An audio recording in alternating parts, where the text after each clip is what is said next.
Me voy con el tema. Es Jorge Laboynet, del INE, que fue destituido por acoso sexual en una resolución histórica.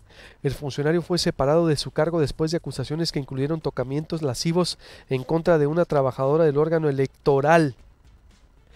Frente a qué estamos con este caso, te saludo con mucho gusto, Leila Acedo. Tú eres especialista en relaciones de poder, cultura política y género. También colabora con Proyecto Puente. Tú incluso denunciaste también en el INE lo que estaba pasando en su momento. Mi estimada, ¿cómo estás? Buenos días. Hola, buenos días, Luis Alberto, y buenos días a todo tu auditorio. ¿De qué se trata? ¿Cómo podemos interpretar esta renuncia que también pues es histórica, ¿no? A Sí, ver. fíjate que es un precedente importante. Justo estaba pensando que hace 3 años yo estuve contigo ahí con tu auditorio presentando y exponiendo mi caso. Y pues es interesante saber cómo en 3 años ha dado como un poco de vuelta y ha tenido un impacto mediático, quieras o no, toda esta presión internacional que se ha estado gestando en contra del acoso sexual desde el Me Too, ¿no? Desde el Yo También aquí en México. Creo que ha sido, perdón, Estados Unidos, el mito. en Estados Unidos, también el movimiento en México, y vaya, creo que esto es como, pues a mí la verdad me hace sentir como pues un poco como contenta y empática porque al final no puedo evitar sentir como un pequeño triunfo en el triunfo de Carla, ¿no? Que es la persona que denunció. Yo estuve analizando un poco las notas periodísticas porque tampoco estuve como muy cerca en el caso, la chica se comunicó conmigo, pero eso fue a principios de año y yo pensé que el asunto se había quedado ahí, ¿no? Pero creo que justo sería una de las críticas que teníamos más adelante. Yo rescataría 4 puntos sobre este asunto. Uno es el cuidado de la víctima que han aprendido a tener tanto los medios de comunicación como precisamente la propia víctima, ¿no? En cuanto a que se cuida más sus nombres, no sale ella en las imágenes, etcétera, ¿no? A lo que hago referencia con esto es que todos hemos aprendido acerca del tratamiento y el abordaje del acoso sexual y el acoso laboral, ¿no? Dos, los argumentos que da el Instituto Nacional para hacer frente a este caso, que pues es un caso pues alarmante porque creo que la persona tenía pruebas específicas, yo no las conozco a fondo, pero se demostró que había un impacto en la salud y en la autoestima de la persona. Esto es importante porque generalmente la víctima batalla muchísimo para comprobar estos asuntos, le tienes que someter a 1000 pruebas psicológicas, muy desgastante. Entonces hay que reconocerle a la persona que aguantó hasta el final del procedimiento, ¿no? Ella hizo evidencia también de lo que decía yo, de que no hay procedimientos específicos, a pesar de que las instituciones administrativas están generando protocolos de atención, no existen procedimientos de sanción para funcionarios de alto calibre, como es en este caso, ¿no? Por Y acoso. digamos, No hay por procedimientos acoso. específicos de sanción para funcionarios. Claro, como si el acoso nada más pasara entre los bandos medios, ¿no? No entre los directivos o incluso entre los Pero consejeros electorales. En todo México no hay estos procedimientos específicos, Existen dices. los procedimientos, pero los procedimientos cuando los lees operativamente no hay posibilidades de ejercerlos contra ellos. ¿Me explico? Ahí hay que hacer una revisión en cuanto a todos los protocolos de atención que se están sacando en las instituciones, en las unidades de igualdad, para saber si tienen el mismo efecto, para saber si las personas podemos utilizarlo contra cualquier trabajador, no importa el rango, no importa no el nivel de jerarquía, porque al final de cuentas el acoso y el hostigamiento sobre todo el hostigamiento tiene una relación de jerarquía de poder, ¿no? De Ujú. los jefes a los subalternos. Y otra cosa que me parece que ahí se queda un poco corta, digamos, la resolución del INE, efectos de que yo la analice profundamente, es la reparación del daño de la víctima, porque esta resolución se da justo después del proceso electoral, cuando debe de ser una resolución inmediata. O sea, no tenemos por qué exponer a la víctima a que pase por un calvario de meses para la resolución del asunto. Pero claro, aquí seguramente va a haber sido un asunto estratégico después de dejarlo de resolución para después de que concluyera el proceso electoral, ¿no?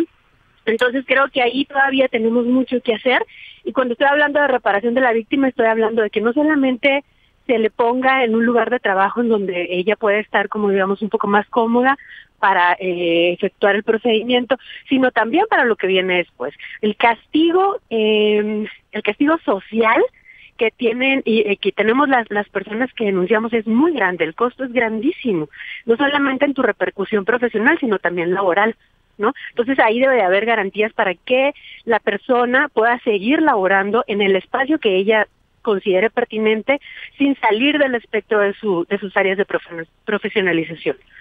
Entonces, las garantías para que ella siga, ¿tú crees que debe de seguir laborando? Hasta ahorita no está claro si ella se queda o no en el INE, ¿verdad? Yo no lo encontré en las notas, habría que darle seguimiento, porque eso es importante, sobre todo para que las personas se animen a denunciar los procedimientos de acoso y hostigamiento laboral. Porque una persona no denuncia no solamente por lo engorroso del procedimiento, sino porque tienes miedo a perder tu trabajo. Y después de eso te preguntas, ¿y qué sigue? ¿Hacia dónde me voy? Te cierran las puertas, ¿no? Etcétera.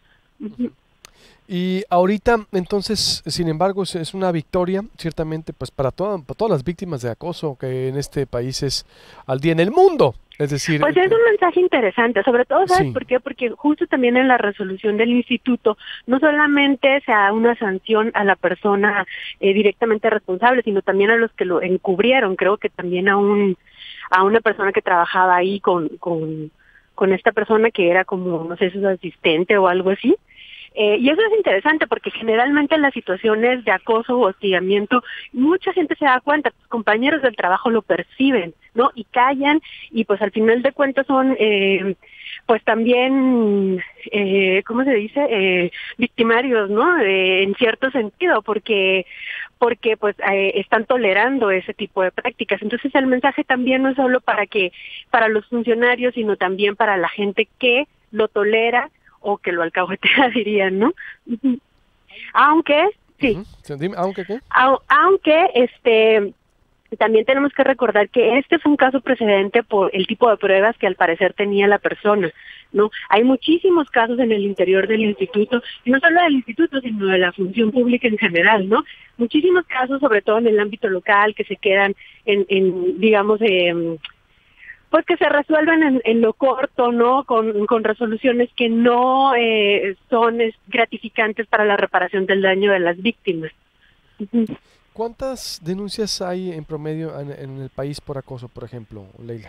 Hoy no te tengo el dato en específico. Lo que sí es que a partir precisamente de este movimiento del Me Too se han incrementado las denuncias, ¿no? Eso sí es notoria. O sea, eso sí he sabido, pero te debo el dato para un artículo. Sería bueno, porque mira, todo esto puede desencadenar en algo positivo, exactamente en la denuncia, en la defensa de la mujer o el hombre, es decir, depende de la situación, porque es algo nuevo. Como lo es en Estados Unidos, acuérdate, el movimiento del Me Too fue que empiezan precisamente testimonios a salir a la luz pública, que los retoma el New York Times, que fue premiado por esta serie y que detona todo un movimiento social a nivel nacional en ese país, que después se extiende en el mundo, pues, y yo creo que por algo se empieza en México. Para mí se me hace muy positivo esto en aras de la denuncia. Insisto, sí, claro, sin duda es interesante, pero lo que sería más interesante es que se resuelvan de forma expedita y de forma favorable para las víctimas, porque de nada sirve que estemos diciendo denuncia a las personas sin garantizar que se va a tener un efecto satisfactorio, ni siquiera un acompañamiento, que eso ya parece que es lo menor, pero en realidad también es importante. Entonces, creo que las campañas sí deberían de ir enfocadas en fomentar la cultura de la denuncia, pero también es importante saber cuántas sentencias están resolviendo, cuántas carpetas están, primero cuántas carpetas se logran acreditar y luego después cuál es el resultado o el impacto de las sentencias y la reparación del daño, porque son 3 elementos creo que deben de ser importantes. Me dices por ahí, solamente la denuncia. Me dices por ahí también, a ver, el mensaje también de es que se sancionó a los encubridores de Sí, hay una sanción, me parece administrativa. Es que las notas, yo leí varias notas de periódico porque no tuve oportunidad de escuchar la sesión. ahí hacen referencia a que se sancionó a una persona, número uno, que la persona denunciante pudo comprobar por medio de testimonios también, que eso es muy importante, ¿no? Que en mi caso yo no lo estuve. Y número dos, sí hubo sanción, me parece, administrativa para gente que estuvo en el área y que al parecer como que estuvo en contubernio con todo este proceso. Uh-huh. Bien. Ajá. ¿Cuál fue tu caso? Pues mi caso, por ejemplo, para el resumen, ¿tú qué denunciaste hace 3 años? Yo denuncié a un consejero electoral precisamente por acoso, por hostigamiento sexual y hostigamiento laboral.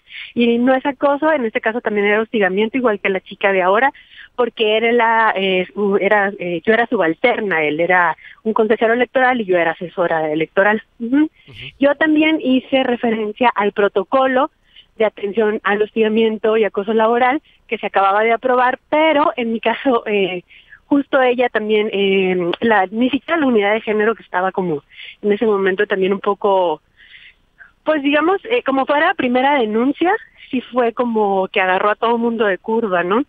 Y en mi caso yo no pude acreditar que hubo hostigamiento porque yo tenía solamente mensajes de teléfono, y cuando me hicieron todas las pruebas psicológicas se determinó pues que yo había tenido un trastorno, pero por la exposición mediática, no por el hostigamiento, ¿no? Que porque como yo era feminista y todo esto, era como complejo que yo hubiera podido tener un impacto en mi, pues en mi salud psicoemocional, ¿no? Bueno, pero lo tuyo fue detonante para todo lo que está ocurriendo, por lo que veo, Leila. Pues yo quiero creer que sí, que de algo sirvió. Fue un proceso muy doloroso, muy desgastante. Incluso este año, cuando salió la nota de la chica esta, Carla, yo tuve todavía confrontación con periodistas porque exponían todo mi nombre y volvían a retomar mi caso y señalaban, incluso insinuaban que yo me la pasaba en órganos electorales. Y tuve que hablar con directores de periódico y decirle, si a ti te corren de aquí, ¿vas a ir a trabajar a otro periódico o te vas a ir a trabajar vendiendo chicles? ¿No? Uh-huh. Pues obviamente yo no tengo por qué renunciar a mis espacios laborales, profesionales, ni nadie que sea víctima de acoso y hostigamiento laboral, nada más porque nos topamos con un tipo, ¿no? que se le ocurrió, que tuvo la ocurrencia de creer que podía obtener otras cosas. Y las mujeres que denunciamos, o los hombres que denuncian, no tenemos por qué renunciar a nuestra carrera, a nuestra vida profesional, ¿no? Por eso es tan importante la reparación del daño de la víctima. Totalmente de acuerdo. Pues ahí está tu testimonio interesante y todo lo que falta, Leila, y yo creo que para mí sí pues fue emblemático para la lucha y abrió brecha. Siempre hay alguien que le toca abrir brecha. Claro, y es muy importante que las mujeres nos demos impulso. Hace unos meses tú tuviste un caso y yo creo que gracias a tu programa tuvo un impacto interesante el asunto de los juzgados de distrito. Las chicas muy valientes estuvieron en tu programa, yo le di seguimiento y me dio mucho gusto que pudieran trabajar todas en conjunto, hermandarse y sacar adelante esta problemática que es cotidiana, que no es nueva, que tal vez es nuevo en una campaña que nos orilla a denunciar, pero que no necesariamente nos garantiza que vamos a salir bien libradas de ella. Es cierto, sí, tienes razón, no me acordaba que ese fue más acoso laboral, terror psicológico. También, claro, bueno, es que esa es una de las características. Pero exacto, son derivados, pues, o sea, el terror psicológico, el acoso sexual, la amenaza, toda amenaza declarativa. Entonces digo, es una nueva cultura y yo creo que es interesante lo que está surgiendo, por eso no hay que pasar desapercibido estos casos. Te agradezco mucho, Leila, y esperamos tu artículo, en verdad, de todo lo que viene para seguir con el tema. ¿Qué pasó? ¿Qué? Ah, ¿está como en espera? ¿Se puso ella? Ah, qué raro, algo le debe haber aplastado, no sé qué zona pasó ahí por Chapultepec o por abajo hay algún puente en Estados Unidos, Viaducto, ¿dónde andas? Viaducto, Chapultepec, Tlane, Bueno. A ver, te decía, ¿dónde Ah, pasaste? ¿Por Viaducto, por Tlane? no, ¿O es dónde? que vivo en una zona de muchos aviones y Sí, te estoy digo. rumbo Exacto. a la oficina. Muy bien, bueno, pues es interesante, te digo, porque son derivados de formas de acoso y por lo menos por algo se empieza y esperamos tu artículo para debatirlo, diseccionarlo y estarte pues consultando estos temas que hace falta, Leila. Perfecto. Estamos en contacto y muchas gracias por el espacio y un saludo a tu auditorio. Igualmente digo, ella Hasta es, luego. igualmente hasta Bye luego. bye. Hace 3 Bye. años se enfrentó, la tuvimos y también fue en su momento desacreditada. Como siempre la gente desacredita, denuncias te desacreditan, porque no denuncias tan bien y porque así nos hemos convertido en una sociedad en donde insatisfecha, escéptica, no creemos o se trata de derivar, de desacreditar. Entonces ella abrió esta brecha que se cristaliza con esta destitución. Es la primera vez en el país. Ojo, ¿cuánta gente que me está escuchando no ha sufrido un acoso laboral, sexual, terror psicológico o algún daño que pues por trabajo? ¿Pero a qué me refiero? De que usted quiere denunciar y pues simplemente las autoridades no le hacen caso. ¿Cuántas veces no se ha sufrido eso? Luis Ángel Carlín, cerraron